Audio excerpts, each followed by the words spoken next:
It's that time again. It is the South Endzone. It is Thanksgiving week, rivalry week, all that good stuff.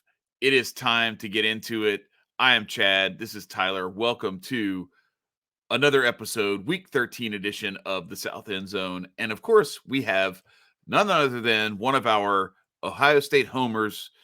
Had to have him join us again. It's Jeremiah Campana. What? Oh, he's got the X and he did it again. He's got all the X's because you can't have any M's on the screen. We don't have any on the screen, so it's all X'd out. And you shared with us that beautiful collage of photographs of stuff all over campus where they put little red X's on every M all over campus.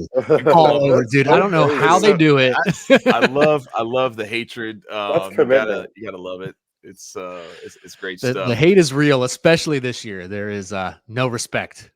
So look, we're gonna there's part of this that we're gonna talk about later because I want to save it for later because the real deal is like the national championship picture and how it relates to like all the stuff that we've talked about all along about the SEC's dominance during the BCS era and how the landscape is shifting next year, 12-team playoff, plus all the conference realignment and everything that's coming with Texas and Oklahoma joining the SEC, a lot of teams joining the Big Ten, the Pac-12 going away, and the ACC kind of in a state of flux where it's going to be really weird to see how that conference even like musters, because it's been the second best conference through this era in terms of like what I like to use as a metric, which is like how many championships and how many different teams. Because it's one thing if like, because everybody always says the SEC is just Alabama and everybody else. No, like you got multiple national championships from LSU, multiple from Florida, multiple from Georgia,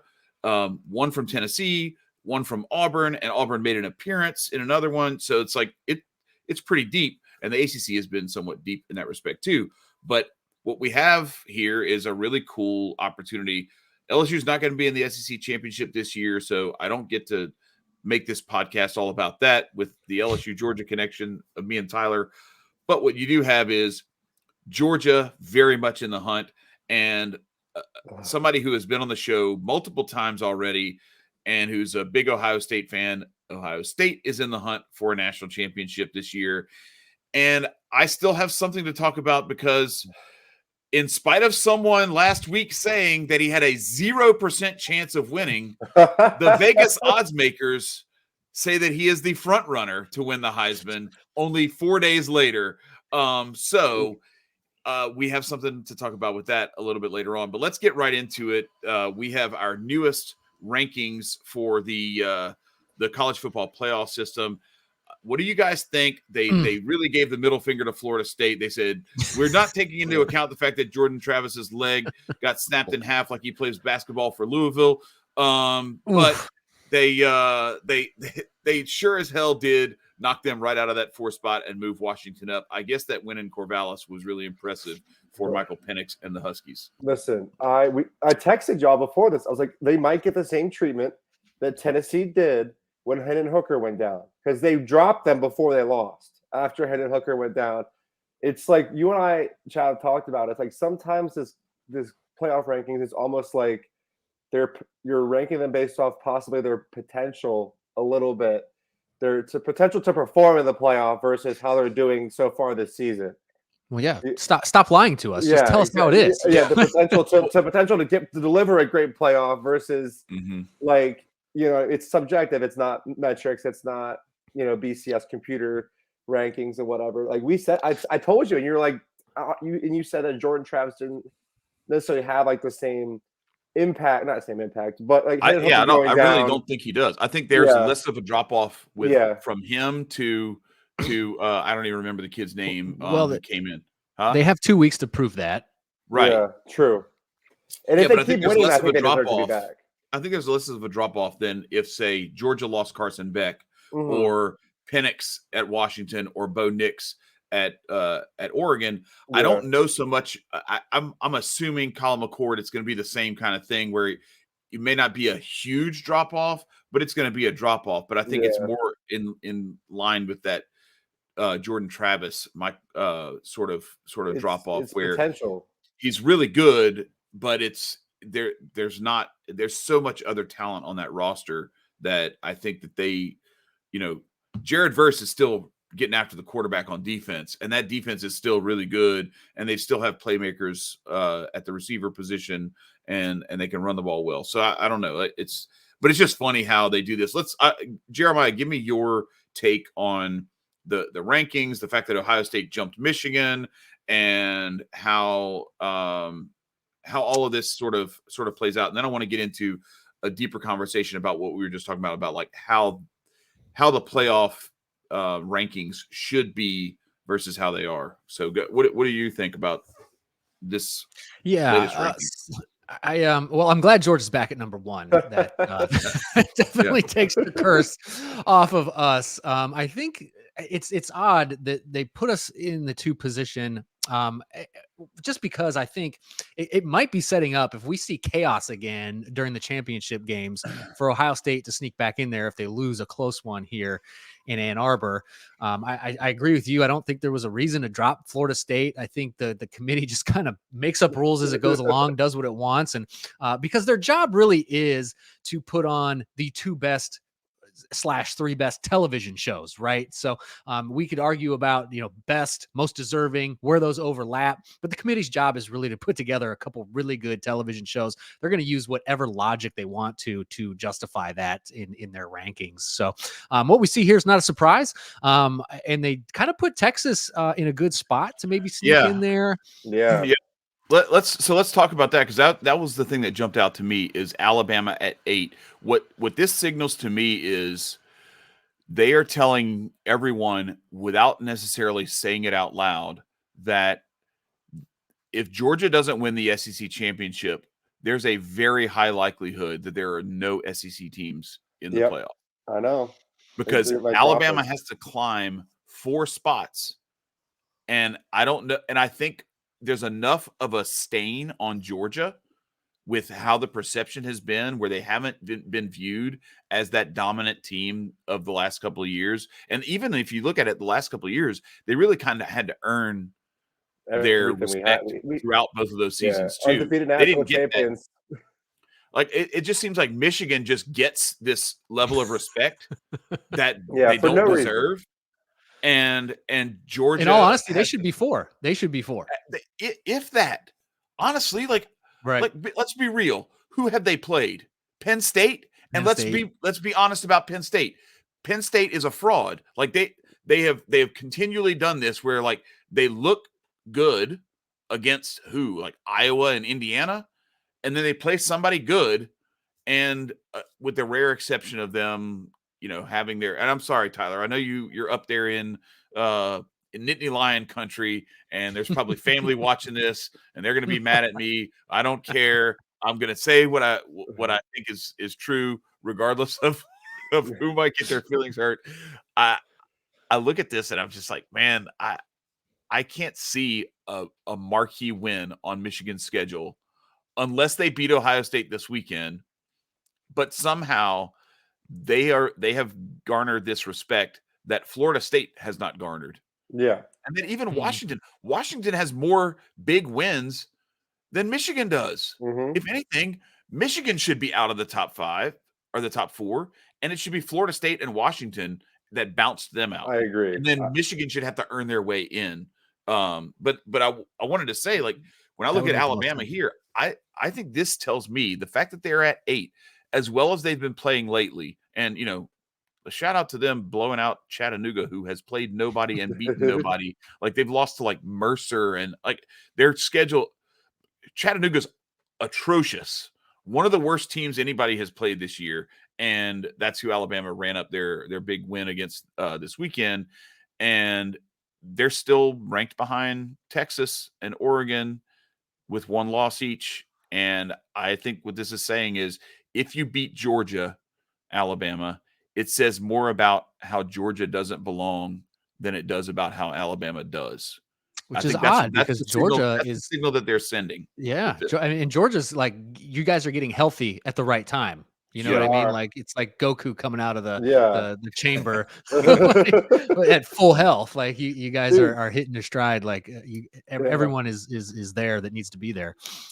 So I don't know why you guys aren't garnering that respect, but yeah, it's odd that how they. Well, I mean, they're number one, so let's let you know. But what they're saying, we can easily drop. What the page Ohio State loses, they're still in. We lose, we're out. That's what they're saying. Like Ohio State drops us to Michigan, right? Whatever. Like one loss, Ohio State stays in over us because they've ranked Michigan so high, and it's also like they're like, oh, these ranked wins are this, these ranked wins are that. We beat 4 ranked teams. That they ranked high at one point, and then we beat them, and they drop like crazy. And when they call those teams overrated every time, they call Kentucky overrated. They probably are, definitely are. But Ole Miss was number 9. Yep. Dog walked in. Like, so if you guys are on the committee, what's your ranking? Top 5? I still have Georgia number 1, and I know you talked about like, do you get this automatic respect? Like, I think if you try to pretend like you're not a human being who has a memory and who has seen things, you're lying to yourself. So, like, I think you can't help but say, like, the only thing we can go off of is this team actually ran the gauntlet and won this thing the last 2 years, and they're beating the snot out of everybody, at least lately, this season. Beat a really good Missouri team. Granted, it was in Athens, but still, it's a really good team. And I don't see how you can say any other team deserves to be number 1. And that's another conversation we can get into, deserving versus like this TV show that you apropos described. That was a very apt description for what we're looking at. Is they're trying to build a TV show or a TV series rather than reward people for what they earned on the field. But I would have Georgia number 1.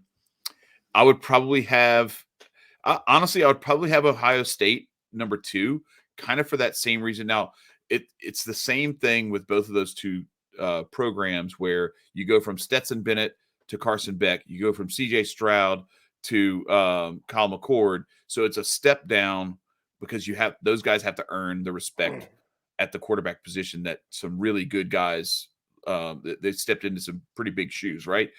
But I don't see, like, the last time we saw Michigan in the playoff, the last 2 times we saw Michigan in the playoff, they got destroyed by Georgia, and they got beaten by a TCU team that got even more convincingly destroyed. Which I just want to remind everybody, if you go back and watch that playoff episode that we did together, I said if Michigan loses that game, it'll be a blocked punt, a fumbled snap, something idiotic that they did, and that's exactly what happened. Yes, it's like a damn near butt fumble. So yeah. So who do you got? 3? So I would have them, and then I would have Michigan. This is just me. Michigan would not be in my top 5. I would have Florida State at number 3 and Washington at number 4, and I could possibly flip those, and I could maybe even make a case for Washington to be ahead of Ohio State at number 2. But I think that's a stretch, because the way I saw them play against Arizona State and Arizona even a couple of weeks before that, I was very unimpressed with how they rose to the occasion of playing some much inferior competition. They obviously rise to the occasion when it's a big team. I do think they make for that, very pleasing to the eye TV show that we're talking about. And I think the Jordan Travis injury makes that less so for Florida State. But I definitely would not have Michigan in my top 5. That's just me. Tyler, what about you? I think a 1-loss Oregon's way better than an undefeated Michigan. At least as it says right now, like Michigan out of the top 5 altogether. I maybe, but you can't drop an undefeated team below a 1-loss team. I'm just saying, like, rankings wise, obviously undefeated over a 1-loss team, but I still think, like, from what we've seen so far, this Oregon team, even after losing 1 game to Washington, a top 5 team, is still showing us more than this Michigan team has so far, because. Like, your inability to pull away from a Penn State team that is shooting themselves in the foot every drive, to almost fumbling. We didn't even talk about it, to really almost falling apart in College Park. Yep. What have you shown us? Listen, they were College Park is like is a sneaky environment. I said it before. College Park, Maryland, they got when bailed they want out. to show up, is a place. Yeah, they got It's bailed the out environment. on what could have very easily been a no call on an intentional grounding in the end zone by Tagovailoa, where he Yeah. threw the ball. There's a receiver in the area. He gets the ball across the line of scrimmage. It's within about 8 yards of the receiver, hits the ground in front of the receiver. Like, I've seen that no called plenty times.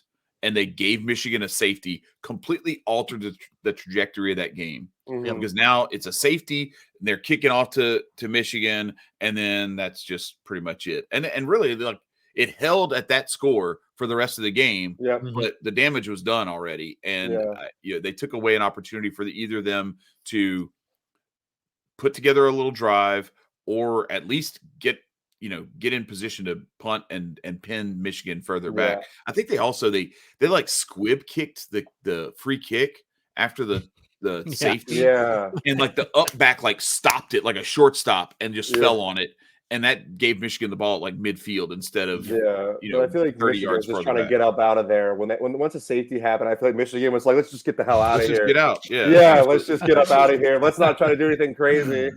Like before we screw around and lose this game.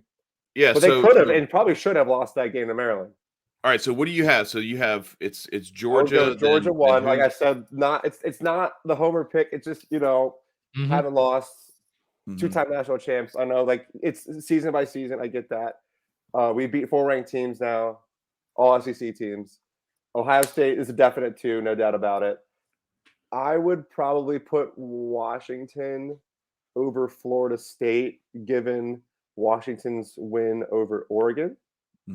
Florida State is my number 4, and I'd probably put Michigan 5, still undefeated, then Oregon 6.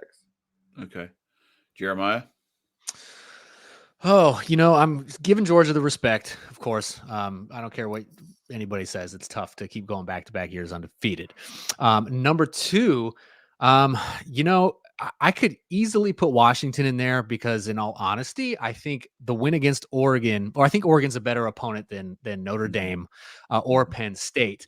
But I think Ohio State's defense has shown that they are elite, even though we lack at the quarterback position. So I think you could probably flip-flop either 2 or 3 Washington, Ohio State there. I'd probably just be in a homer, keep Ohio State at 2, put Washington at 3, Florida State 4, Michigan at 5. Pretty much guaranteeing them to be out no matter what. If Ohio State were to beat them, they'd have to beat Ohio State to get in.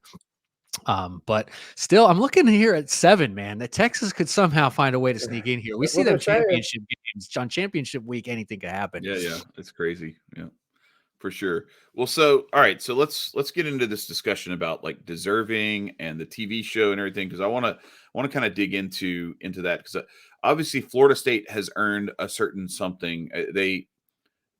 They've gone through a somewhat weak schedule outside of that opening week victory against LSU. And even that, now that you see how LSU's defense has performed, it's like, man, I don't know. Maybe there's a reason why they scored touchdowns on 5 consecutive possessions, because everybody does that against LSU. There are so many games that I've watched where it's like, all right, I guess we have to go score a touchdown again because they just scored another one. And it's not even difficult. 2 wins on the season. But going undefeated and beating Clemson, and that that was a game where Clemson rose to the occasion. And Florida's playing a little bit better lately, and so we'll see how that plays out this weekend. But I think in terms of earning it, you'd be hard pressed to say that somebody like Florida State hasn't earned their right to be there. Now the Jordan Travis injury starts to get into that other conversation about the TV show atmosphere of it. I think Georgia also is in that they earned it kind of position. And then if you want to look at that same sort of metric that you would put Georgia at number 1 for, I think you have to put Ohio State at number 2, because in our most recent memory, the other undefeated team that gave Georgia the closest run for their money was Ohio State. A missed field goal. Otherwise, they're probably defending national champs, because I think they go in and destroy TCU the following week as well. No doubt about. Yeah. So then it becomes Washington has certainly earned it over anybody else who we're talking about. And I think you could even make an argument that they've earned it more than Ohio State and possibly Georgia if you're just looking at this season and you're trying to take in the whole schedule. But I think I tend to lean more on like that whole body of work versus what I've seen from the Pac-12 and what I've seen from Washington this year. And I would put them at 3, and then Florida State at 4, and you probably move on from there. Now you get into that other conversation. How do you leave the defending national champs out if you want a good TV show? How do you leave Alabama out if you want a good TV show? If Alabama does win the SEC championship, now you're in that argument of like, okay, well, which one of those two SEC? I almost feel like for the TV show, they have to have an SEC team in there because it's almost like the years that Michael Jordan wasn't in the NBA and nobody really gives the Rockets respect for those 2 championships like they would had Jordan been playing full seasons in both of those 2 seasons. I feel like if you take Alabama and Georgia both out of the playoff, it's going to make everybody just kind of look at it sideways, like, oh, okay. For sure. Well, we just had talked this about out. this. That's why you won. I had mentioned this. The Big Ten and the SEC have so much of the TV market. Like you lose half your audience without. Right. And they're then all you not have going is to care anymore. crying You for lose the Pac-12. all of Southern America if you don't. Well, and it's interesting you say that about Alabama. Like even last year, like I was so like Alabama didn't deserve to be in the playoff last year because they're 2-loss team, right? 2-loss Alabama last year. Yeah, Yeah, right? they lost to Tennessee and they lost. That's what I thought. Yeah, 2-loss Alabama. And we're also thinking like they still somehow could find a way, like Saban campaign. Like I was like, because they're Alabama, solely for that reason. Like they're gonna find a way to get these guys in. Yeah, but if you remember though, that last year was crazy because you had a 1-loss Michigan team. I mean, a 1-loss Ohio State team that made it in after they lost to Michigan. And you had TCU had 1 loss also to Kansas State in their conference championship game, right? So you had 2 1-loss teams that made it in. A conference champ. You might not have a 1-loss team in this playoff. Yeah, it's also true. It's very possible you could have. Has that happened? Georgia? I don't know that it's ever been all undefeated. No, we're all 4 were undefeated. Well, wait, let me pull it back up. Hang on, because I may be wrong. Let's see. No. So Ohio State, Michigan, only one of them can be undefeated. Washington, and then Florida State. No, yeah, it could be Georgia, the Michigan, Ohio State winner, Washington, and Florida State. You could have 4 undefeated teams, and it's never been the case that you've had 4 undefeated teams from Power 5 conferences. Right. You had Cincinnati coming undefeated last year. Right. Like, Cincinnati, and then you had some others, UCF and other, and Liberty's undefeated right now, excuse me. But so I guess what I'm getting at is if you look at that season last year, LSU was also in contention. I think we were like number 5 or number 6 going into the SEC tournament or SEC championship game. And so if we beat Georgia, then there's this like jockeying argument for, okay, LSU beats Georgia. Now you have like a 2-loss SEC champ. Do you let them both in? Do they possibly bounce Georgia out? Yeah. And how does the rest of it shake out? Because you had multiple 1-loss teams. So you could actually say like, okay, well, this 2-loss team over a 1-loss team that doesn't have as an impressive a resume deserves to be in versus, and the same way that you would have like an argument for an Oregon over an undefeated somebody else. Yeah. Should they get in? But I think once you get to that point, Oregon is coming in as a 1-loss team that's pushing out other 1-loss teams, not an undefeated team. Because for Oregon to be a 1-loss team, Washington's no longer undefeated. So now you don't have 4 undefeated teams in the playoff. So I think that's why the Alabama thing was what they were doing was sitting at home, not risking losing. So they had like this free pass to like let chaos happen. And if enough teams fell apart above them, they could just slide in and kind of back their way into it by, avoiding the SEC championship and another loss to Georgia, right? That's really what was going on there. So it's a little bit different in this case, I think, for that. But I think if we see Alabama move up after this week, that'll tell us a ton.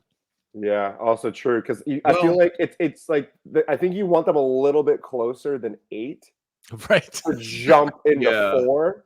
Yeah, I feel like because they'll play Auburn, who just lost to New Mexico State, So- by 2 touchdowns and some change. all right, so But- let's look at how that would happen though, right? So you've got Texas would have to lose to Texas Tech. Yep. Or look unimpressive, and then Alabama looks super. And I don't know, like, how impressive can you look against a really bad Auburn team that I actually think, like, it's wild, but I think Auburn's actually got a shot. I think this is as bad as Auburn played last week. They gave us fits. They lost a game that I don't know how they lost that game. Like, I really don't. Like, how do you lose? Who did they play? New Mexico State, and they paid New Mexico State. Yes, New Mexico $1.5 State. million That's to come to Jordan Hare and beat them like 31-17 or 31-10 or something. That was the dog of the week too. Somebody was saying that if you do that, you should have to sign one of those big cardboard checks and hand it to him at halftime for a photo op. Just because you're like, it's like you have to own that L. We paid you $1.5 million to come beat us. And then I was watching Chris Doring and Peter Burns were talking about it. They were saying that, like, it should be like 1.3 million if you lose, but like 1.8 if you win, or something like that. Where, like, there's some incentive to where, like, you get more money if you beat them and you get less money if you don't, and all that. So that then there's like that incentive for both teams. But let's go back to this. So Texas losing to Texas Tech, Oregon losing to Oregon State, very possible. Very possible. And then the Ohio State Michigan loser, they'd have to jump one or all 3 of those teams. And who else do we have? I know there was one other one that's Washington State, Florida. Like, it's possible Georgia's not losing to Georgia Tech. It's possible that you could have one of those 5 or 6 teams ahead of Alabama lose, but I think it's just as likely that Auburn beats Alabama as it is for a handful of those games. I think Washington State's more feasible, and Oregon State more feasible than Texas losing to Texas Tech or Florida State losing to Florida. Although I don't know, without Jordan Travis, that's what I was gonna say. It's possible, and they're playing that one. Wait, so is that? Who would they meet in the ACC championship? Louisville. Yeah, they're Louisville. That's right. Yeah, they're playing in Gainesville in the swamp. Yeah. Louisville's 10, right, or 9? 10, I think. 10. Yeah, that's what I mean. Louisville could eliminate Florida State because with one loss, there's no way Florida State gets in. Oh no, absolutely not. Absolutely not. I mean, they're already on the outside looking in. They haven't even lost yet. Like, what the hell, man? This is crazy. Wait, so is Oregon? I know it's like the Pac-12 is top 2. Is Oregon now slotted into the Pac-12 championship game? Yes, they're automatic. Okay, that's set. Okay, they're automatically getting our Washington-Oregon rematch. Okay. And so that's why it's interesting to me, because now that they know they're both facing each other, this is crazy. But, like, hear me out. Imagine it's, I don't know, Georgia, Alabama. Well, not Georgia, Alabama. Let's say it's somebody else let's say it's Florida and Alabama, right? Yeah. Going into the SEC championship, they're both undefeated, or it's undefeated and a 1-loss team, right? It's automatic. They're going, and the winner of that SEC championship is guaranteed a spot in the playoff, or damn near guaranteed it. But before they get there, they have to play a really good rival team on the other side, who this is their rivalry week. Oregon, I know it's in Eugene, but Oregon State as a look ahead to the Pac-12 championship could be a trap game. Pac-12, and same thing for Washington State. Yeah. That's their big in-state rival. Yep. So it's not so much to say that Oregon is really worried about this game against Oregon State, or that Washington is really worried about Washington State. It's the opposite, and that's the dangerous part, is that Washington State, this is their championship. Oh yeah, they're going to show up to play. Yeah, they're going to try to play. And Oregon State, after losing to Washington in Corvallis last weekend in a very tough game, they offer a little bit of a letdown potential, but I also feel like they could just be like, no, like, if we don't get it, if we're not going to win the Pac-12 championship, Neither are you. they're not going to win it either. You know, that sort of thing. Like we're not letting them in, and that's it's one of those big brother little brother kind of things that It is. I mean, you know how it would be, Jeremiah, if Michigan and Ohio State were playing each other, and one of you is out of it, and the other one is trying to play for it. Which for knocking 17 them years that was the case for Michigan. And knocking them out of it is enough. Yeah. Yep. We I forget what year it was, if it was Harbaugh's first year or what, but they were unranked and we won by intercepting the 2-point conversion. Like you show up to just spoil. That's how it is. Mm-hmm. Yeah, I'll say this. Oh, sorry, go ahead. No, I'm just saying so there is that possibility, if Alabama, which they should, if they win, if they beat Auburn, but I think Auburn's in the same position. Auburn has given Georgia a scare, and they've been ugly, but they played Ole Miss pretty close for like 3.5 quarters, and then let Jordan Hare get away from them. Yes, Jordan Hare. Right. This one's in Jordan Hare. It's Hugh Freeze. I don't know. Like, he's gonna get somebody. And I saw I don't know. I saw Liberty last year do it to Arkansas, and I made a lot of money off of that game because I don't remember what the money line was. It was like plus 460 or something like that. Yeah, they're like 2 touchdown underdogs, and they whooped them. Threw down like $25 and made 150 or whatever. It's like bam. So like I could see it happening in there, and I'm surprised that it's only like a 2 touchdown spread, honestly. Mm-hmm. And so we'll see what Hugh Freeze has up his sleeve for that one. But Alabama's got their work cut out for them first, and then we'll see what happens ahead of them. Now, Oregon plays Oregon State on Friday night. Ooh. So you've got Black Friday game, Thanksgiving Day games first, and then you have your Friday games, and yes, Oregon is one of those Black Friday games. So that's gonna be an interesting one. It's in Eugene, so they've got the home crowd behind them and everything. But you don't think they're gonna travel well? Yeah, Corvallis, 40 miles down the road or whatever it is. And that those players aren't going to be ready to rock and roll. Like, and that's a good Oregon State team too. Mm-hmm. Like, they just gave Penix and Washington everything. Yeah. Mm-hmm. So, and they really you see how Penix plays under pressure. Yeah. Yeah. Oregon State had a chance to win that game and just didn't get it done. So, we'll see. But yeah, Alabama, we could see them move up to, where is it? I put the wrong screen up. Hang on. We could see them move up to 6 or 7. They could jump all the way to 6. Like that. They could jump all the way to 5, possibly, if Florida State fucks around and loses to Florida. Yeah.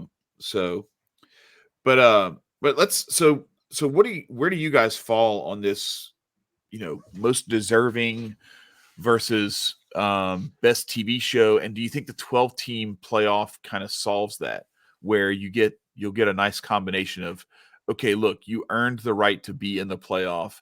We don't think you're going to win it, but we'll let you be the 8 seed in a case like a Florida State. I think they not learned the lesson, but they gave a team like Cincinnati a shot, undefeated, obviously, you can't keep them out, right? They won a couple ranked games, and obviously one of the last undefeated teams left was Cincinnati. You let them in, they get whooped by Alabama. You're talking from, like Jeremiah said, giving the committee 3 shows, right? 3 games versus a significant amount more. I think they're going to be way more, like you say, a lot. The logic's going to be a lot more loose with 4 teams versus 12. Like we said, some of the TV show almost becomes the Cinderella story at that exactly point, right? Like, so it's okay to have a throwaway game or 2, because what if Cincinnati gets in it as the 11 and wins their first round matchup, and then now they're in the semis or the the quarterfinals? But they're more likely to let that kind of thing happen than let them be in the Big Four. Do we know if they do we know anything about how they're going to do it? Are they going to have automatic qualifiers at all? Yeah, it's going to be the 5 automatic qualifiers and then 7 Oh wow! at larges. That's what I remember hearing last. Is I that it's didn't going to realize be they were 5 going and to 7. do AQs. Then that's interesting. It takes a lot. It takes a lot more of it off the committee because then the committee's just looking at 6 through 12, and then Yeah. the teams on the bubble, like you started at that 13 through 16 range or 13 through 15 range. Mhm. Which hey, no, JMU may be there in a couple of years. Who knows? Teams Well, like that, or the UCFs of the world, or the Tulanes of the world. yeah, Could it's be going in to that be 12 spot. crazy. It's going to be crazy though because I remember growing up as an LSU fan, as an SEC fan in general, and just watching. Like we were never in the national championship conversation, hardly ever. Like it was because it was so biased and it was so much based on like it was either the West Coast or one of the Big Ten East Coast teams or whatever, or Alabama, or it was fucking Notre Dame. That was it. Like it was those teams, and that was it. Like it, if it wasn't Nebraska, Oklahoma, Alabama, it was somebody on the West Coast. It was like USC, UCLA. It was somebody in the Big Ten or on the East Coast or whatever, and then it was Notre Dame. And that was Miami and Florida, those kinds of schools. And then you get into the BCS era, and all of a sudden it's like, oh, okay, well now that they're actually playing this thing a little bit differently, and it's not just at the end of the season you have the bowl tie-ins. Because I remember it used to frustrate the hell out of me. You'd have like the bowl tie-ins make it to where number 1 Michigan would play against number 11 Washington or something, and then you'd have like number 2 against number 3. It's like, okay, so if 2 beats 3, isn't that a bigger win? Yeah. Like, and what this, and like if 3 beats 1, like let's say it's 1 versus 3, if 3 beats 1 and 2 plays against 14, why does 2 automatically become number 1? Right. Like it was just so stupid. Yeah. And it Well, was it's because those cheating us bowl games locked in like the Rose Bowl. It's always the Pac-12 versus always the Big Ten. They never mixed it up. Sugar Bowl and Sugar Bowl was the SEC and then somebody else, but it was always like a Big 8 or I can't remember all the different, because that was back when Nebraska and Oklahoma and they were in that. But there were a bunch of different teams from different conferences that played in the Sugar Bowl, but it was always the SEC champ. And that was another thing that was frustrating too. LSU won the SEC multiple times and didn't play in the Sugar Bowl.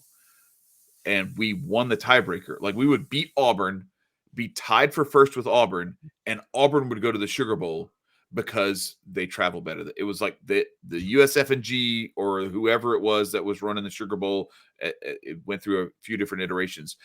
It was basically like, no, these people are coming from out of state. We don't want a bunch of idiots coming over here, driving over, and then leaving and going back home. I was like, bro, do you know who we are? Like, we will shut the town down.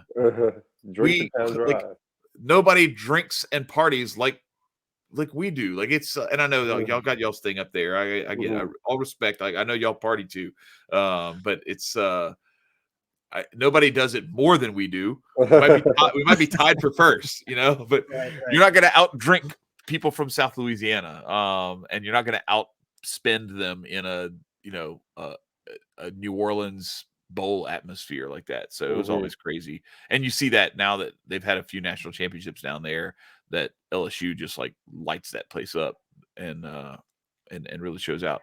But the way that this is evolving now, even with like the NCAA tournament, you used to always see these. It was a big deal to have like your tournament streak stay intact. This team's had this many appearances. I think what we're looking at is LSU, the people on this screen, LSU, Georgia, Ohio State, you're probably going to have Michigan. You're going to have Florida State, Alabama. There's going to be some mainstays. Texas and Oklahoma are probably going to be kicking around there. And just about, I'm talking about like, we may see like a decade or so of a lot of these schools in that thing, in that 12-team playoff every single year. Yeah, we talk about you're just going to have like a few 3 or 4 teams that are just going to kind of like, for sure, like whack-a-mole come in and out. Well, you talk about like the basketball. Oh, sorry, go ahead. you talk about the basketball, there's always those blue bloods, like you said. Like there's like the Dukes, the Kansases of the world. Those kind of North Carolina, like that are going to be like the Michigan ones. State. Those kind of. Like, I think you're right. I think we're going to have like the people who's going to be like, tell us why we can't be here. You know what I mean? Like, right. we're going to have to play our way out of it more than play our way in it, type of thing. I agree. Jeremiah, go ahead. Is there too much money wrapped up in these bowls to just get rid of them? Like we don't need them. Let's go to 12-team playoffs. We don't need the bowl games anymore. Yeah. Like just give us the home playoff games. Yeah, that's never happening. And look, I'm gonna stop you right there. I'm about to kick you off the show for saying that. No, I'm not. I'm just joking. But I've always hated the idea that we couldn't have a playoff because of the bowls. Right. But now I don't think that there's any problem with having both. Like maybe I can get the argument that we could get rid of some of them. The ones that have, because right now I think the last thing I looked at, it said that we had 68 bowl eligible projected teams going into last week versus 72 spots. there are 36 bowl games. So I think that's where it starts to get gross, is when you have 5 and 7 teams and 6 and 6 teams playing each other in bowl games and like walking home with a trophy because they went 6 and 7. Like, you went 6 and 7, bro. What the hell are you doing here? Like, get the hell out of here. So I get where you're coming from that, but I for one love bowl season. Like, I love the fact that it, like, there's a smattering of throughout the Christmas holidays of I agree with that. There's a college football game on that has some level of consequence, and it's two teams that I've either never seen play before or never seen play each other before. Like, how often do you get to see like Michigan, Florida, Ohio State versus Texas Tech or something like that? It's so let's rearrange the bowls then so that all the bowls take place outside of the 12-team playoff. So that way the regular season still means a ton, because you earn that home field advantage throughout the playoffs, because that'll help you get to the championship, and just have the bowl games be like you said, all those games through Christmas and all that stuff. Because I do agree, some of those are fun to watch. So maybe we don't have to get rid of them completely. Yeah, I think logistically the problem with that is, because I've thought the same thing, but I actually think that I don't know how you would go about extracting those playoff games from their bowl tie-ins to the whole setup, because what you have to recognize is that there are people who are in deep with their money to sponsor the Peach Bowl. Right. They're sponsoring the Peach Bowl. Yeah. If you take the playoff out of that, the playoff tie-in out of that, and now all of a sudden it's let's pull up the rankings here now. And Toledo versus now you're playing in the Peach Bowl, and it's Iowa versus Kansas State, and they're like, yo, we were supposed to have the semifinal. Yeah. No, you know what I mean? Like, we are right. We are not. All our money is all of a sudden the money starts to get pulled and has to be reallocated. I think it's just easier to keep the setup where those big bowls maintain their, and all they are is, it's just a name for. It is a name, but they care about that name. It's the same thing as what they do with all the different tournament sites, where you have the Chattanooga regional, and you have the Vegas regional, and the whatever, all these different regional sites. Detroit will have a regional or whatever, like it's all these different places that have their regional sites. It's the same thing with the bowl. You just have the peach, the sugar, the cotton, all these different folks have their, and it's a rotating basis where every so often, each one of them is going to get the championship game, and every so often a couple of them get the semis, and then they rotate out and they're in the quarters or whatever else. And you do that, so it keeps those elevated. But then I think they still do the bowl game, like another bowl game at those same site. It's weird. Like, some of them have multiple games at the same site. Like, they'll have the Peach Bowl and something else in Atlanta. Yeah. It's like, how do you? All right, you can do two. Okay. Yeah. I guess I'm just not a fan when it comes to football of neutral site games, except for a championship. I'm kind of I like the NFL in that regard when it comes to the way they do the playoff system. I see Yeah, I what you're think the saying. You're playoffs are saying going to like be home field first. I think right. It's like the first round of games going to be like on college. The first round will be at home, and then after that, it's going. That's to going to be Bowl. electric, dude. I Yeah. just can't even. That's what I'm saying. Like Like that's if going to be you so electric. I couldn't even Yeah. imagine. Like, you think about Tiger Stadium for a night game and for like a playoff for a atmosphere, playoff, or yes, or or the shoe, or Yeah. anything like that, dude. That's going to be insane. But you're right though. The Bulls did hold a lot of power. Like, I'm pretty sure like the whole reason we were waiting on 12-team playoff was literally because of the Rose Bowl, right. not wanting to play So ball. if all three of our teams are blue bloods and we're in there Yeah. every year and we're in the top 4, 5, 6, we're never going to see a home playoff game. We're still Yeah, gonna that's still be true. stuck That's in the true. bowl. Yeah. We're gonna be in the bye round. Yeah. But I know, but it's. I mean, you will when you get bumped out and you're a 5 or 6, and because there was. Just go back and look at all the years that like this year. This year, LSU beats Texas A&M on Saturday. They're in the top 12. And so now you're looking at all right. Can they do enough to shore up the defense in time to make a playoff run? I doubt it. But I'll put my money on Jaden Daniels pulling something off. Honestly, I mean, if you guys, who's at 6 right now? Oregon. Let's just say it stayed the way it was. You guys would at 12 travel to play Oregon, right, in the playoff scenario. Yeah, let's see. Is that how it is? No, we would play 5. We play Florida State. Florida State. Whoever. Yeah. So right now it's Ole Miss, Florida State, Penn State, Oregon, How's Penn State still Texas, that high? Louisville, Alabama, Missouri, and then these 4 are waiting for the bye. How's Penn State still that So high? Florida That's the funny State, part about it. LSU. I mean, you guys could win a shootout in that. Well, yeah, with no Jordan Travis, and now Yeah. that we know what it's like to give up 45 points to them, hopefully we can put up 45 this time and not give up 45. I don't know. But all right, if I may, we've beaten this topic to death. I do want to come back to it though, because I want to go through some scenarios as we get into it, like what is likely to happen as we've done in previous episodes. But let's get into this Heisman Trophy discussion, because somebody who will remain nameless unless he decides to man up and own his error said there was 0% chance that Jaden Daniels was going to win the Heisman Trophy.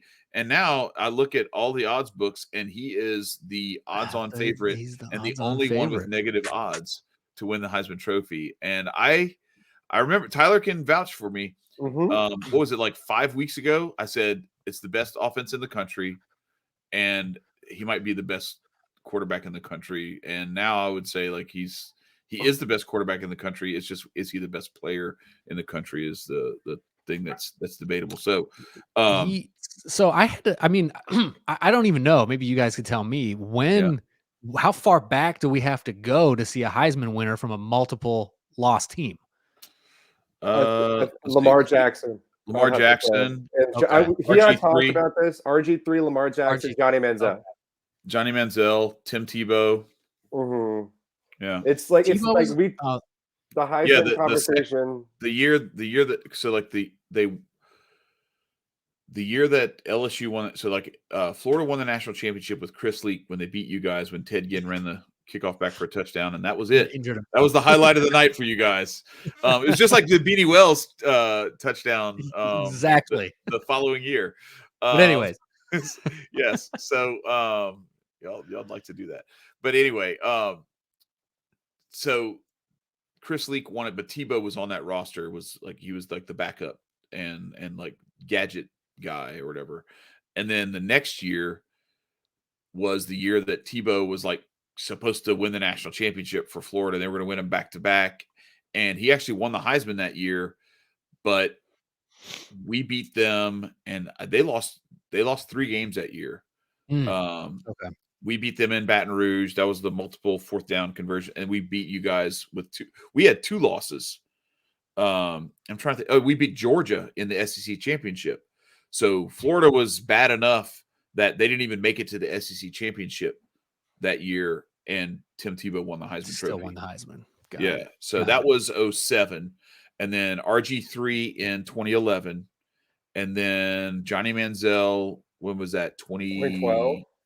14, 13. Oh, was that really? Oh, Was it 12? I don't know. It I was don't the year he remember. beat Alabama, right? It was the year they beat Alabama. Yeah. Yeah, so I don't remember if it was 12, 13, 14, somewhere in there. But yeah, so it's been a minute. But then Lamar Jackson was 2018, right? No, like 16, 15. Or 16 maybe. Yeah. 16. Okay. So it's been a minute, but it's not unprecedented. And unprecedented. I also have a confession to make. I have a confession to make, Chad. I very, very badly want the Heisman Trophy to not be a quarterback award. Yeah, that's totally fair. Brock Bowers is still on my ticket, man. Listen, I don't disagree with you on that. And like it's funny because the year that RG3 won it, we actually sent Tyrann Mathieu to New York, and I low key thought like he was the most deserving player of that. If you watch, I've never seen, like, all due respect to Desmond Howard and all due respect to Charles Woodson, but like I've never seen a DB do the kind of stuff that he did, where it wasn't just like picking passes off and running back for touchdowns. He returned punts for touchdowns. He returned picks for touchdowns. He was strip sack fumbling people, hitting the quarterback in the backfield, ripping the ball from his hands and taking it into the end zone.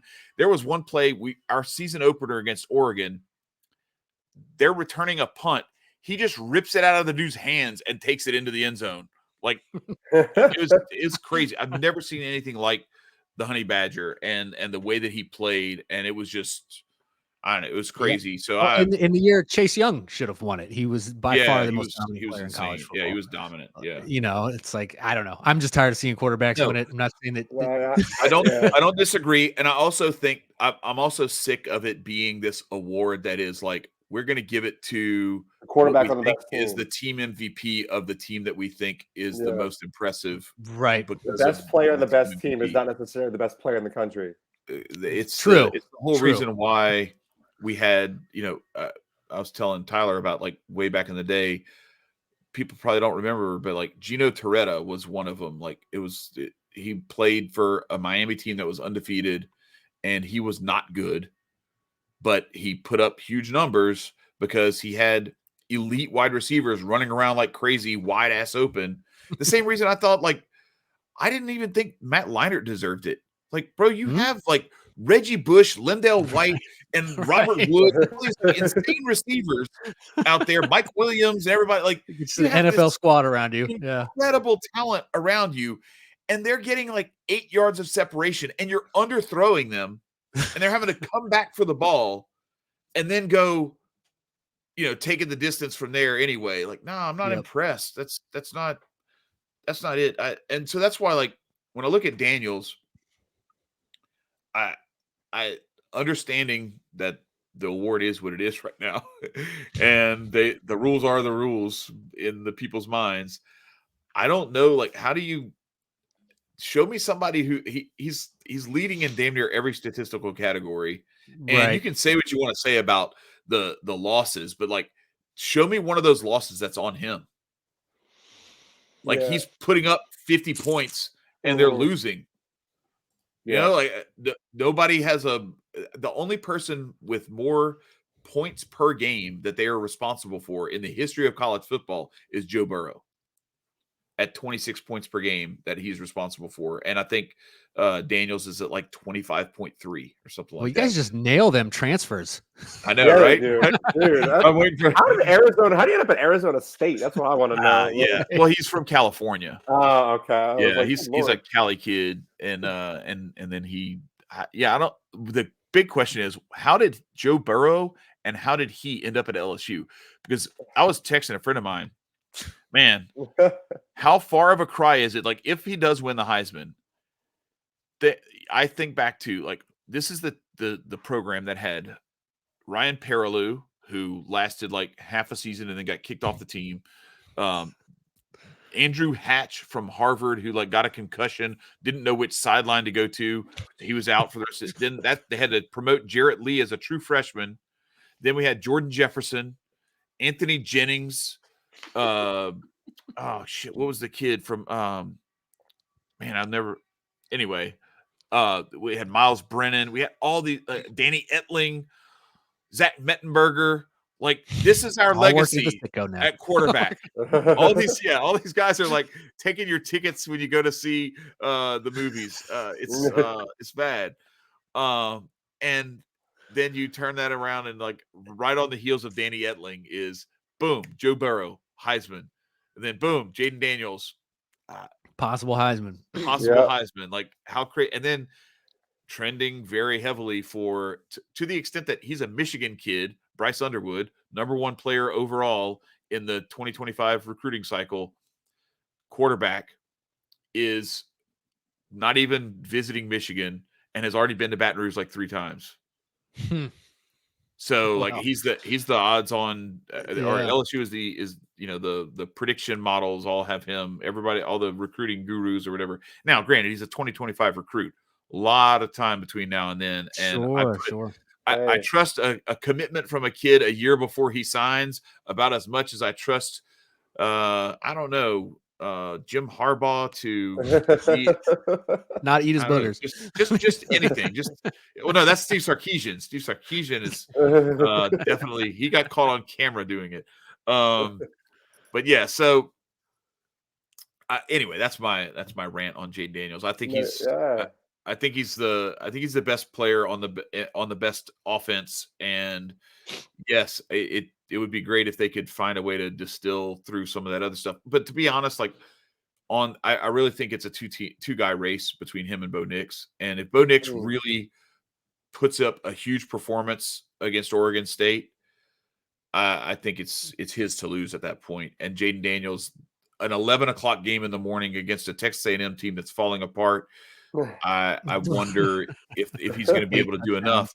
But if Oregon State gives Bo Nix some fits and they possibly lose that game, or it's not a super impressive performance, and then if they don't win the Pac-12 championship against Washington the following week, Jaden Daniels there's a reason he's in the front runner's seat. For sure. Yeah. The only argument I can make is that if you want bang for your buck, right now, Marvin Harrison Jr. is at plus 6,000 on FanDuel. Yes, and there's a reason for that. There's a reason for that, because he has not been consistent. He's got like multiple games where he's like under 40 yards receiving, and I think it is a numbers game. Unfortunately, Devontae Smith is at a different level. Like still, he's at a different level. He's the best player on the team. He's got the boring Alex Smith as his quarterback, and I think the coaches just want to keep him healthy. Or I think you see probably those numbers padded a little bit, but I think I think they plan on beating Michigan and going into the postseason. They want Marvin Harrison Jr. for that. Yeah, you should see last year against Michigan, he had 7 catches for $140 and a touchdown. So yeah, I'm just saying that's not enough. Game. Like when you got, I'm just keeping it a buck. Like when Jaden Daniels goes for like 98 yards rushing and 2 touchdowns, and also throws for 406 touchdowns. Right. Like it's your 147 for 140 and a touch ain't enough. It doesn't matter how big the stage is, especially when you go back and look at that other stuff. Because he's, what is he, like 10th in receiving yards in the country and like 5th in touchdowns or somewhere in that neighborhood. It's just, that was my thing, is like, I love the dude. I think he's, when you get to the draft, he's probably going to go #1 in receiving, and he's one of those rare players that plays just as good as his dad did. Yeah. Also true. Yeah. My sons and I were talking about, like, he's like, golly, what do you think it's like to be one of Michael Jordan's sons and to like not be good? Like, just leave those kids alone, man. It's hard to be good at that level. Like Tiger Woods, they're good. They're just, it's like you're not guaranteed to be the best player of all time just because your dad was. Right. It's anyway. So, but the award is what the award is, and as much as Marvin Harrison probably deserves more credit than he's being given, it's just it is what it is. Yeah, it's an award. The crazy part is, like, if he doesn't win the Biletnikoff Award, it's going to be crazy. And there's two guys wearing purple and gold who are going to give him a run for his money. I really think Malik Neighbors is the only one who really has a legit shot to win it. But Brian Thomas is nipping at his heels. Thomas has more touchdowns. Neighbors has more yardage. But, like, you know, one of them's leading the country in yards. The other one's leading the country in touchdowns. So, and there's a reason why Evan Stewart is transferring out of Texas A&M and not making the trip to Baton Rouge is because he's like, I might make a trip to Baton Rouge, but it won't be to suit up in Aggie gear. It may be to make an official visit as a I don't know how that works with transfer portal. Maybe you can't visit the school, but I think you can. I'm not sure. I don't remember. I don't know if you can. At least I haven't heard of anybody doing that. Yeah. Well, maybe not out front, but they might be doing it on the sly. Mm-hmm. An unofficial visit where you pretend like you're going to see family. I was on holiday. Yeah. It's Thanksgiving. I got a lot of family in Baton Rouge. Who's your family? Brian Kelly. Weird. My Uncle Brian Kelly. But I honestly, though, I don't really want Evan Stewart to come here. I think LSU's got some studs in waiting, although maybe one of them's a true freshman, Shelton Sampson. He's going to be really good, but he may need another year of seasoning. So let's go into the little playoff scenario generator or whatever it's called. I want to pull this up because let's just see how they're positioning. There was more teams on this last week. There was more teams. Yeah, there were a lot more teams because a lot of teams played their way out of it last week. All right, so if Georgia wins out, okay, and then loses the conference title game, 76% chance. That's better than it has been. That's up from last week. Yeah, it was like wow. Yeah, it was like in the 40s or something last week. Yeah, wasn't it was almost less than that. Yeah. All right, so if they finish with one loss and it's to Georgia Tech, but then they win the title, they still 99%.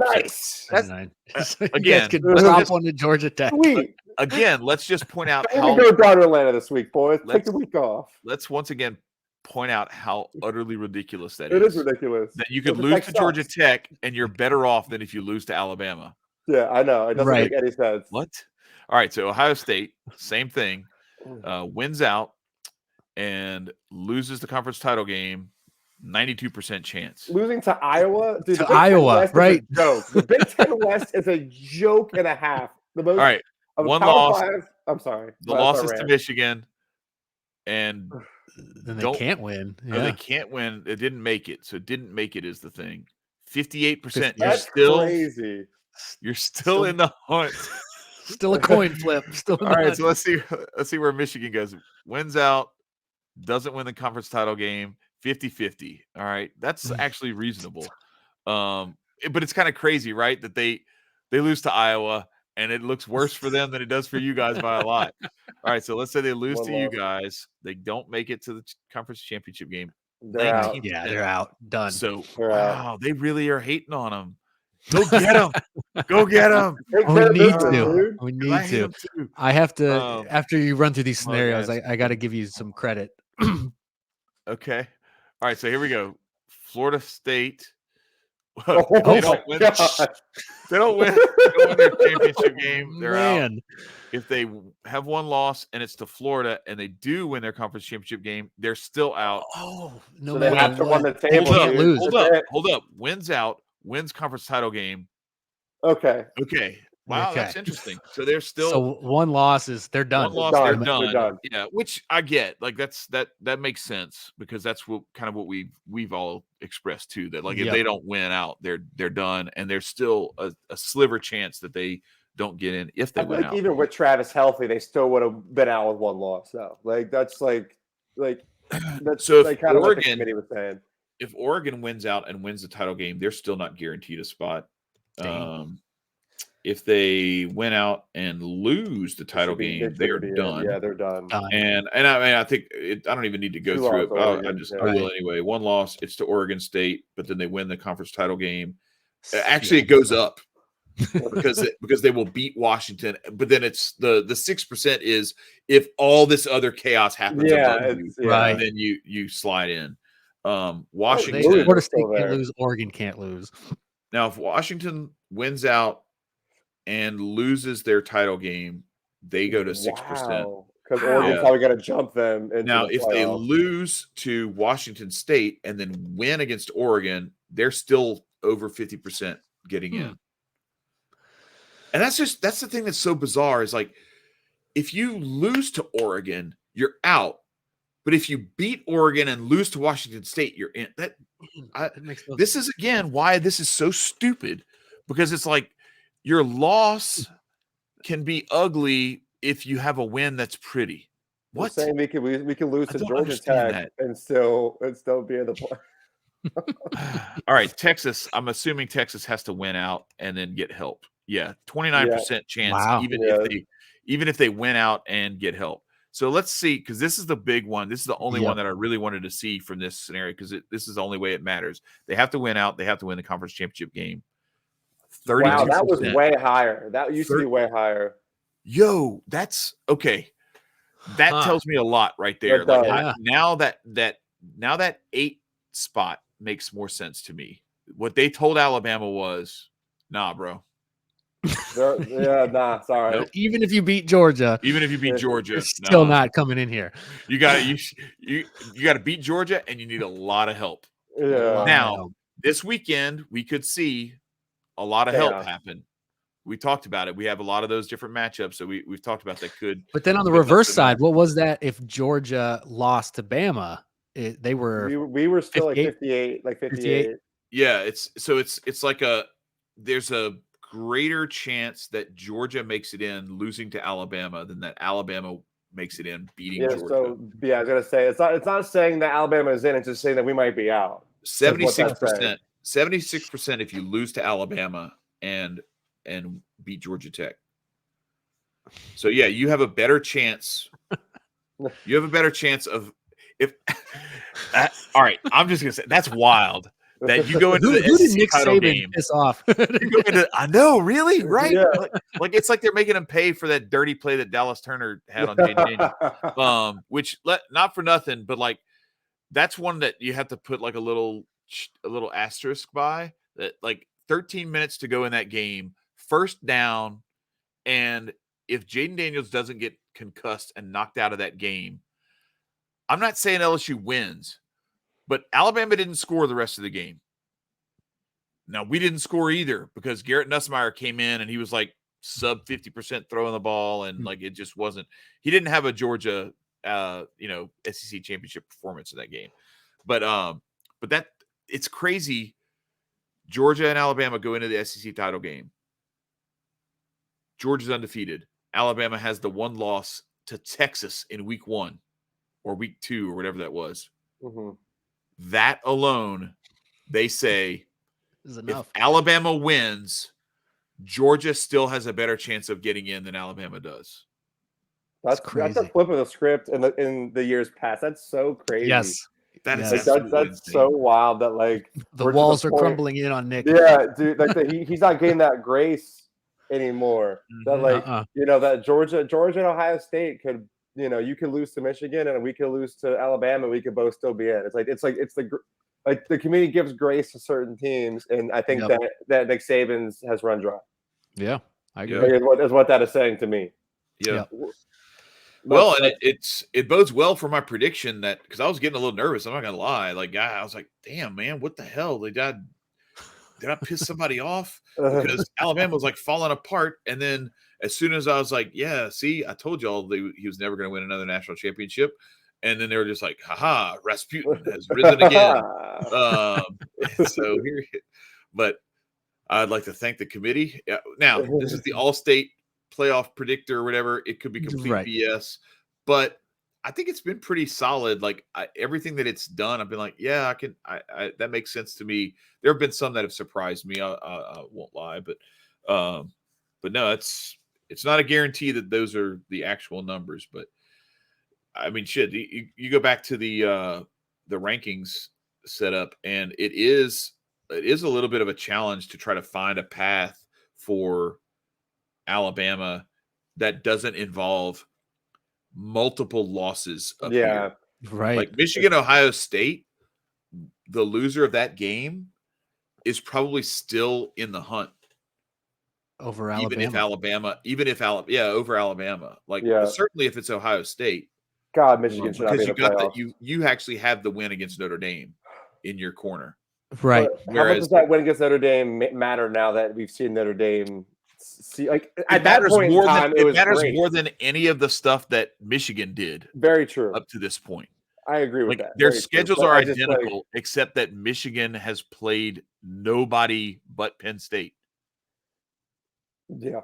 Like, and Penn State we're is somehow still the 11th team in the country. We were in desperate need of USC and Oregon and Washington and Cal coming into this conference because it's going to no longer will the West be like you said, like the West is trash. Like it's the West so bad, but like so bad. Like the West is like the original Big Ten teams, like all the Midwest guys hanging out there. I don't know why they stacked the East like they did, but you'll see that because USC will be in the West, so you'll see a little more competition there. Our conference schedule will hold a little more weight now. So y'all are still going to have divisions? Yeah, I didn't think you guys No, were. we're getting rid of them. Yep. Oh, okay. So then there's not going to be so there won't be a West East anymore. So yeah. Okay. So the conference championship won't be a snooze fest. It won't be Iowa or Wisconsin, which I hope Wisconsin does good because Luke Fickell's my guy, but they're just trash. Everybody on the West is trash. All right, so let's listen to this schedule. This is Michigan's schedule.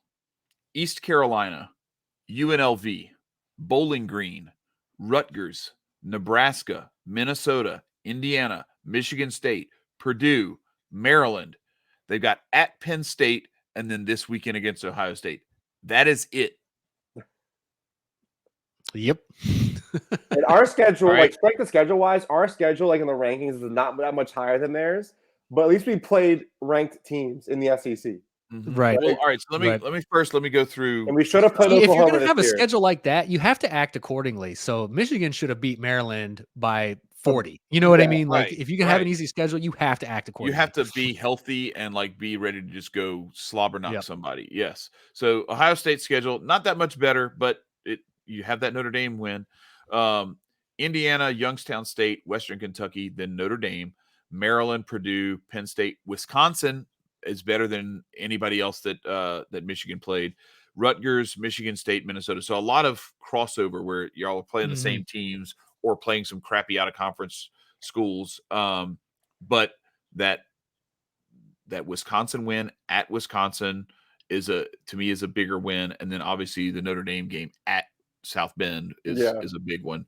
And I'm one of those people who like, okay, I'll give a little bit of like shade to a team if you beat somebody and then they were in the top 10 when you beat them because it was week 1, but then by the end of the season they're 6-6. I'm like, hey, look, man. But unless they like lose their starting quarterback in week 2 or something like that, like. But there's one thing for that, but like, I'm not that much of a hater on the Notre Dame win, because at the time Notre Dame they've got a lot of talent and they were playing at a level where I think they thought they were playing for a national championship. And that game was, and also Ohio State, you don't really know what you're up against. Because I see this a lot with my kids when they play. You go play a school and you're like, man, I don't know how good these guys are. I look at them and they don't look like they're that big, but then like they're really quick, they're fast. And so you play with a certain level of like reservation where you're trying to feel each other out. And you don't necessarily go out there trying to like blow somebody out when you might get blown out if you make a few mistakes. So I'm a little bit more forgiving, I guess, of that. But like Notre Dame's sitting there at 8-3, and they're sitting there at 8-3 with wins over Duke, who Duke has been a good team.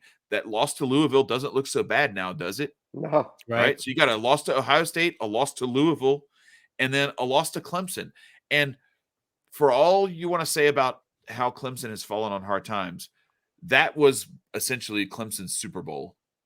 Was that game for sure against Notre Dame? They took their still shot. A good coach. They took their shot at Florida State. They almost beat Florida State. God bless that kicker.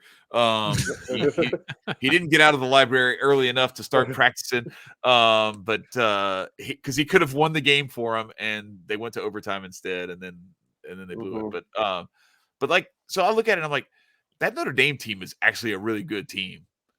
They just Estimate the they running back. remind me of LSU, except they're the opposite. They struggle offensively, but they have a good defense. And LSU is the opposite, where like they have an elite offense and they can't stop anybody. It's insane and very frustrating to watch. But I tend to give Ohio State the grace of to answer your question, Tyler. I guess I give it more still grace give because that it a was lot away. of credit. I give a lot of credit to that win. Now, I don't even think it's giving grace necessarily. I think it's just like recognizing that. I don't know how you can say that an 8-3 Notre Dame team with the 3 losses that they have, because they're 8-2 outside of the Ohio State loss. So why would you count the Ohio State loss against Ohio State? Like you gave them that loss. Yeah, you know what I mean? Right. I always take like, all right, what's your record against everybody else? 8-2, 2 losses were to a 10-1 Louisville team on the road, and to a Clemson. Wait, was that one on the road? I know that the Clemson game was on the road. I think they might have played Louisville at home. Yeah. No, they were at Louisville. Yep. So 2 road games. You guys went and beat them in South Bend. So I give Ohio State a lot of credit for that. There you go. Fair enough. What do you? So I mean, we've been rambling talking about this all long enough. We've been, talking about playoffs and things, but the playoffs is still a couple weeks from now. Who's winning this weekend, Jeremiah? Yeah, what's the word? Let us know. Dude, I wish I knew. Last year, I was really confident that we were going to win that game. State fan I've ever met. Yeah, for sure. Look, and Chad, I'll have to give you this. Because I was looking. You said that whoever wins the run battle is going to win this game, and I said that Michigan has a better big quarterback. Question mark in the chat. I saw you. Yeah, I was like, Michigan has a better quarterback by a mile, and typically, the team with a better quarterback, all else being equal, the team with a better quarterback is going to win. However, I went and looked at the stats because I was curious. So, for the season, we got McCarthy with 18 touchdowns, 4 interceptions, 2,335 yards with a 74% completion rating. McCord, 22 touchdowns, 4 interceptions, 2,899 yards, and a 66 completion rating against top 25 teams. McCarthy is 7 for 8 for 60 yards, no touchdowns. McCord against top 25 is 43 for 72, 526 yards, and 1 touchdown. So they're pretty both equally bad. However, the stat that I heard on the radio yesterday that I was like, oh man, Chad was right. Of the last 21 winners of this game, 20 of them won the rushing battle. Hey, man. And we got a healthy Travion Henderson. So it's possible. Yeah, you got Donovan Edwards and Blake Corum on the other side, though. Yeah. So it's not going to be easy. It's not going to be easy. A big, fat, grass-fed offensive line. We got a Michigan team that has somehow convinced themselves that they were in the right through this whole scandal. Yeah, they're playing victim all of a sudden. They're like, playing the victim. It's like the worst thing that could have happened. The worst thing that could have happened was to expose them for cheating. Yeah. They're like, oh yeah. Feel bad for us now. Feel bad for us now. That's not fair to accuse us of cheating. Like, no, it's totally fair because you cheated. You did. Because you actually did. We do want Harbaugh on that sideline, though, because we know if we win this game, they're going to be like, well, you won because there's an asterisk there. They're going to put, that's just how Michigan fans are. So we wanted him to be there. Honestly, guys, I have no idea. If Travion Henderson goes off, Ohio State wins this. They cover the spread 3.5. Well, it's Michigan minus 3.5, but so they'll. Michigan's I think favored in this game. On what? I think they're seeing things the same way that. Oh my God, Jeremiah's seeing them though. That it's and I mean it's in Ann Arbor. Like I guess It's that they're basically giving them it's a pick'em game, but we're giving you the home field advantage. Mm-hmm. Jim Knowles, this will be Ryan Day's. Listen, everyone in the media says Ryan Day is not on the hot seat if he loses this game. But I'm telling you right now, it's warm. It's getting warm. You know how in when you get in your car and it's got all the electronics and you can heat up your seat and it's got the 3 levels. He'll be on level 1 if he loses this game for sure. We didn't even have the playoff to like fall back on during the period of time when Les Miles was seeing his seat warm. He was like that frog in the pot or whatever, where they just kept trying to heat up on him. He didn't realize that he was in trouble until it was too late, and then you couldn't do anything about it. But you know, you look at Ryan Day, and I see a lot of similarities. Like the thing that really did Miles in was not that, because I mean, 10 wins every year. Like he's just consistently winning 10 games and consistently losing to Alabama 8 years in a row. You know, Yeah. and 15, yeah. that shit don't play. No. We had 15 years of Mark Richt. It's okay. Like we kept giving him chances. Believe it. You know what I mean? Yeah. It's like you know. It's like, but he's such a nice guy. He's such a family man. I was like, well, the family man's not winning us enough games, dude. Like we got to do something. Like great recruiter, great recruiter. Don't get me wrong. You know, the guys who were, started to talk to Justin Fields and Jacob Eason and those guys. Where could Georgia have been if we kept Justin Fields? But yeah, I mean, I think that losing to Clemson in the semifinals. Texas A&M thinks they can buy Ryan Day. Apparently, Texas A&M, like there's like rumors, or like if you Google Texas A&M, the next top search is Texas A&M Ryan Day. So I didn't know that. They can buy Ryan Day from Ohio State. Interesting. So here's what's crazy about that. Like as the resident Texas A&M hater, it's so fun to watch. I've never seen a team spend so much money and talk so much shit and win nothing. Absolutely. Why wouldn't they be going after Urban? I don't know, but like, here's what's funny about it to me is they are like between Kevin Sumlin, which is like $44 million, I think they paid him to go away, and now Jimbo Fisher paying him 76.8 or whatever it was to go away. They have paid $110 million to their last two coaches to not coach them. Wow. That's so crazy. Wow. I'll go not coach football. I know, right? Like, bro, help a brother out. Like, I'm already doing it right now. I might as well get paid for it. Like I know, right? Like I'm already I've been dedicated to this from birth. I have never coached this team. You will lose every game. Money. Every game. Show me the money. Oh shoot. But like so what it makes me think is like, all right, so now you think you're gonna go get an even higher profile coach? No, what you need is, I hope someone is talking for their sake. Because I don't care. Like they can keep losing forever. I can do this as long as they can. It's a bit of our podcast. It'd be sad if they started playing well because then we lose our best bit. Right. But like what they really need is somebody who can go get it out the mud for them. Mm-hmm. Somebody who's like a grad, like an alum or something like that. Johnny Manziel. Somebody that would be hilarious. Oh my gosh.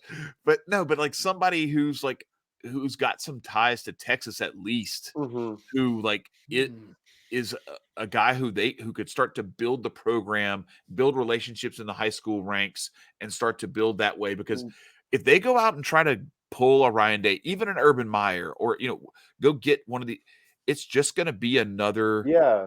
They are the king of press conferences. Like they win so many press conference national championships and so many recruiting signing day national championships. Yeah. But it don't add up. Well, it's weird though. Yeah. Like it's like immediately like the Texas A&M job. It's like Jim was fired. The top candidates are all coaches of current good teams. You know what I mean? It's like, like Dan Lanning, Ryan Day, like these are guys who are doing well for their programs. Like Texas, what they're saying is that Texas A&M has a wealth of oil money and alums.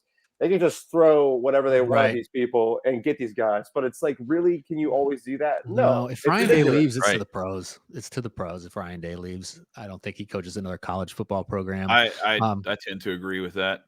But you're right. You got to find the right guy because, I mean, look at just as Michigan as an example. Brady Hoke came in. He's not a Michigan guy. He could have cared less, did awful. Rich Rod, he did okay outside of Michigan, comes to Michigan, does awful. All right, look. That's fine. Those guys did awful, but the university that hired them never did this. Yes, dude, I know. Isn't that March crazy? 1st, 2018.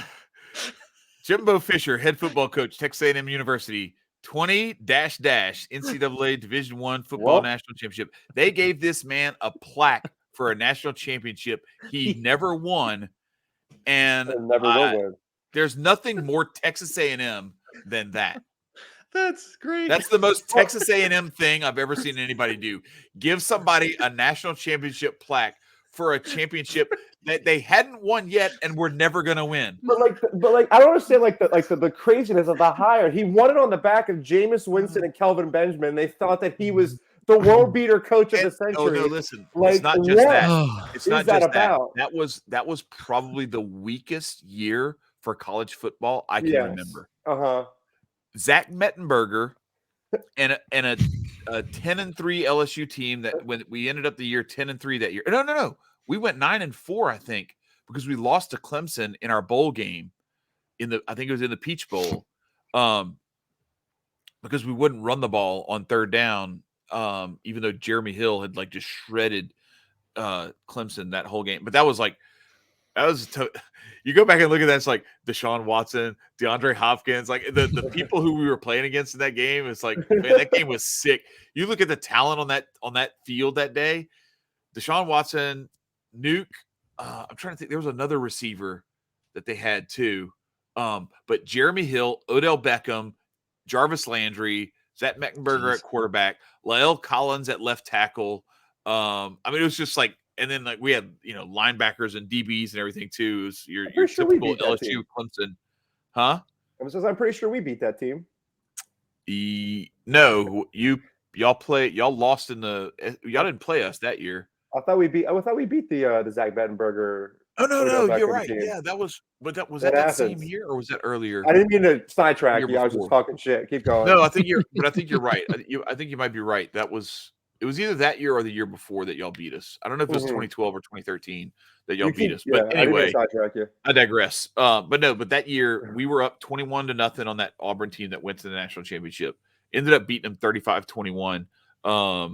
And that was the only loss they had until that national championship game where Kelvin Benjamin caught that late touchdown pass with like 30 seconds left or whatever from Jameis Winston. But that LSU team was not that good. Like we had some talent, but it was a very mismanaged roster and we had plenty of blemishes on our record.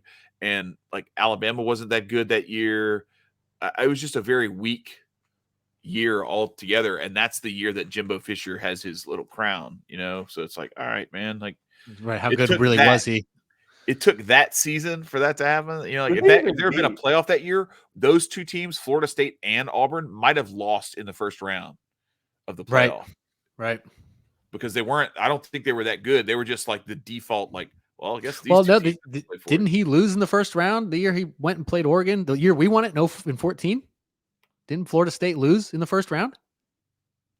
Yes, they lost to Oregon. They lost to Oregon. They lost to Oregon. Jameis Winston had to throw. He had the phantom tackle where he slipped and then threw the ball backwards. Oh yeah, and Oregon scooped and scored. Oh yeah. Now I remember. That was the Marcus Mariota. I think that was like an early Marcus Mariota. Oregon it was. Team. Yes, no, that was because that's Mariota was the one that Ohio State beat, and that everybody was thinking that he was going to somehow be the guy to get it done, and just didn't happen. Yeah, but yeah, so that's just that will. That's so I want to get that plaque. I want to if they auction that plaque off, I might just buy it just for the show. Would be hilarious. I hope they do auction it off. That's the funniest thing. I didn't know that happened. That's the funniest thing. You didn't know that? You didn't know that? No, there's like a whole press conference and everything. Like the AD hands it to him and shakes his hand and all this stuff. It's like, how did I miss that? How stupid are you? Yeah. Like, that is so. That's so cringy, man. Like that's horrible. Very cringe. Texas A&M is a cringy school with their yelling and the whole. They are. Oh, bro. Like, do I need? Have you seen yell practice? You said you've been, and you said it's something else. Hang on. Here we go. All right, you got to see this now. Let's see. You said it's something ridiculous. Yell practice. Have y'all seen this? Mm-mm. Listen, man.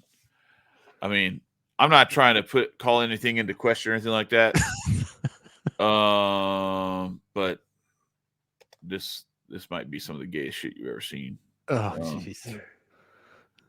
So where's the one they had? Oh, they had some video. It was when they were doing yell practice during the lockdowns and stuff. And they're like by themselves doing yell practice to no one. There's no one in the crowd. Well, all right. This will be enough. This will be cringy and weird enough for you. I got to share the screen again. Hang on. So let me pull this up because the streets need this. This is our last topic on Jimbo Fisher's grade. All right, so here goes. This is what I don't know what this guy's saying. Is it muted? Practice. What the hell's Always going on? remember there are 4 parts to a yell: pass back, the hump it, the actual yell itself, and your wildcat. Let's get started. He said the hump it? Howdy. My name is Kip Kinnett, Senior Yell Leader Class of 2023. He looks like a Kip. Now I'm going to teach y'all the yell Farmer's Fight and the Freshman Wildcat. The pass back for the yell Farmer's Fight looks just like this. You're just going to roll your hands 2 times forwards and 2 times back. Oh, this is like a choreographed thing. Easy. Yeah. Looks just like this. Hey! Super simple. All right, let's try it. Here's the pass back. I think I've already had enough. I don't want to see the rest. Well, look at this. 3. This is an SEC team. Fight. Yes. Farms fight. Fight. We let them in the conference. Fight. Farms fight. I wish I would have been at that meeting. Great work. Let's try it. Who are the farmers? What is happening? Oh, A&M. Yeah. Like, what is happening? It is an agricultural and mechanical college. 1, 2, 3. Is this the fans supposed to do this? Yes. Yeah. What? And they go out at midnight. The fans don't do all this stuff. This is their farms. This is how they're telling them what to do, and then the fans just go, "Hey!" and they do all that. It's howdy. My name's. But it's like the fruitiest. Oh my god, it's so bad. Yeah.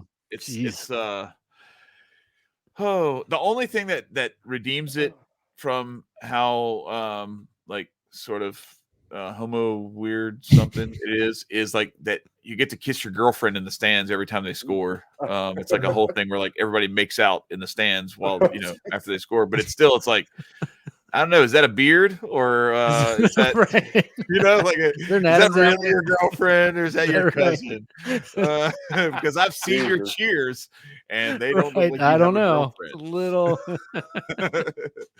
All right, so with that, we will end the slander of Texas A&M, and I think that. So give me you. I said if Ohio State wins, we cover the 3, cover 3.5 that is favored for Michigan. Who do you guys got? Who do you guys think?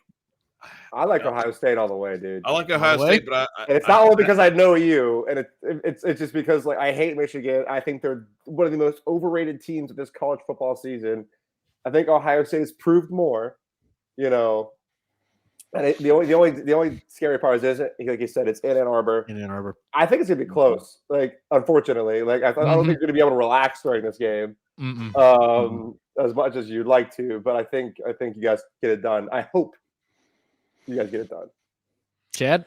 Yeah, I'm worried that maybe my bias is getting in the way because mine is too. I can feel it, and I'm trying to and I want y'all to win so bad. I hope I'm not disappointed. I feel like y'all should, but I don't know. I've seen these things too many times to get my hopes up, and I just know you're going to have a partner in crime cheering for the Buckeyes on Saturday. So I appreciate your support. I'm definitely going to be whatever that matters or means. I don't know, but we'll take it. I'll do what I can. Yeah. All right, guys. Georgia Tech. Who you got? Oh man, what's the spread on that one? I don't even know. Let me see. We have a night game though. It's a night game. I'll tell you if Georgia covers the spread. How about that? It's a night game in Atlanta. I'm not gonna lie. I'm a little nervous about our game. How do you feel about that? I mean, who cares about? But it's at home. They're kind of falling apart, and I think that like the atmosphere is going to be more live than it could be for a 11 a.m. kickoff in Tiger Stadium, which is terrible for Tiger Stadium. But I think this is going to be the livest that type of atmosphere could be because of what it means. Especially, let's see what happens with Oregon State and Oregon Friday night. Because if Bo Nix, goes like 21 for 38 for like, I don't know, 210, 2 touchdowns and a pick or something like that, and they barely skate out of there with like a field goal to win it, then it's like, is this really the Heisman Trophy winner? This is what we're going to do? No. Let's see what Jaden Daniels does tomorrow. If it's that kind of atmosphere, it's going to be crazy. If Bo Nix goes nuts and throws for like 5 touchdowns and has a game-winning drive that has like this Heisman moment, it might not even matter what Daniels does on Saturday. I think you both cover the spreads. It'll be disappointing if Georgia doesn't cover 24.5. It'll be disappointing if you don't. Yeah. And then you guys are 11.5. I think you easily cover that. Well, that started off at 9.5 and it's moved to 11.5. And that to me says like the smart money has been coming in heavy on LSU. And so they keep moving the number to try to balance it out. Yep. And if that number continues to move, if it moves to like 12, 13 or something like that, I'm going to be like, okay, I'm not out off my rocker. The smart money kind of feels the same way. And they've kept pushing it in that direction because they see the writing on the wall. But it's one of those like weird rivalry games. The only thing that's crazy about that to me is when Texas A&M came into the conference, LSU ran off like 6 consecutive wins against them. They hadn't beaten us once in conference. And then 2018 happened, and Kellen Mond takes a knee on a fumble and then throws a pick, and we dumped Gatorade on Ed Ogeron because we just intercepted the ball and ended the game. And then they're like, on second thought, he sacked himself. And so it's 3rd down now, and they get to go again. And then they complete, that's the 7 overtime, 72-70 debacle where, but honestly, like it kind of set the stage for Joe Burrow to put himself on the map as a dude who could throw for like a shit ton of yards and touchdowns and everything. And he kept just going toe to toe with them and putting up numbers. And then 2019 happens, and they came into Baton Rouge and got boat raced 51-7. So I think the same kind of thing happens this year, where like last year was that same kind of ugly, disappointing. We shouldn't have lost, but we did in College Station. And now we get to bring them back over here and take them to the woodshed again. I hope. Should. Yeah, we should. But no, if I try to be as unbiased as possible, I think Ohio State by a touchdown. And for your sake, I'm hoping that it's for your boy Marvin Harrison Jr. Yeah, there you go. There we go. There you Right go. on. Right There on. you Well, I'll be paying attention to the rushing yards now that I know the last 21 winners. So be counting every single yard. The crazy part about it is JJ McCarthy is going to probably play a bigger role in that than his passing numbers are going to matter. Yep. Like his ability to escape and create with his feet is going to be trouble for you guys. Yeah, and I don't see, and Kyle McCord doesn't have that ability. Like I don't know what, like I look at Kyle McCord and I'm like, he's at his ceiling as a quarterback, in my opinion. I don't think you're going to see him take any strides forward. He just is what he is. Well, and they're probably going to dial him back too, if I'm guessing, unless they get behind big. Right. If you guys get down by a couple of touchdowns or something like that, then you might see him take the lid off. But as long as it's a 1-possession game, it's going to be like, if you throw anything, it's like 12-yard outs or stuff to the tight end or little dump offs to the running back and stuff like that. And if you otherwise, we're just going to run the ball, and then as you get a little later in the game, if you're down by more than that or anything like that, they may let him throw over the middle of the field. You're going to probably take some deep shots. I mean, you got Marvin Harrison, there's going to be some opportunities to let him go up and do his thing. For sure. Or he'll open it up for Abuka. Yeah. I mean, it's always going to be that cat and mouse game, right? Of like, do you bracket Harrison, right, and give a little bit to the rest of the receiving core, or do you? I don't know. I kind of would. I would be like, no, anybody but him today. Right. Right.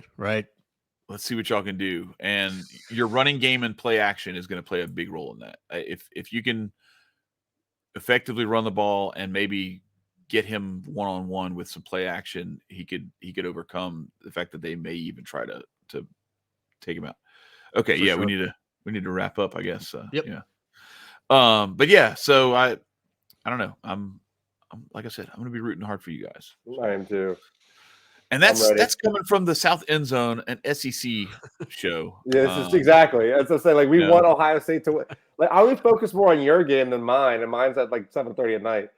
So, like, I want to come back on so we can talk playoffs like we did last year. That's right. That's right. Absolutely, we will. Got to do it. It's like when the chaos happens, we'll be ready. That's right. We'll be ready. All right. Well, awesome. Folks, we appreciate y'all coming in to join us. Jeremiah, we appreciate you coming on. And this is the South Endzone. I am Chad. He's Tyler. You see Jeremiah as well. Don't forget to share, to like, to subscribe if you aren't already. I don't know why you're not subscribed. This is like the funnest show that you can watch where people talk trash about college football, and we don't have a whole lot of money backing us. So you get it straight and raw, just like from 3 fans. That's all you're getting here. So anyway, we're looking forward to a big weekend this weekend. And then, of course, as things go on into the playoffs, we're going to be here to talk about all that and the recruiting and everything else. Thank y'all for joining us. We'll see y'all again next time. Peace.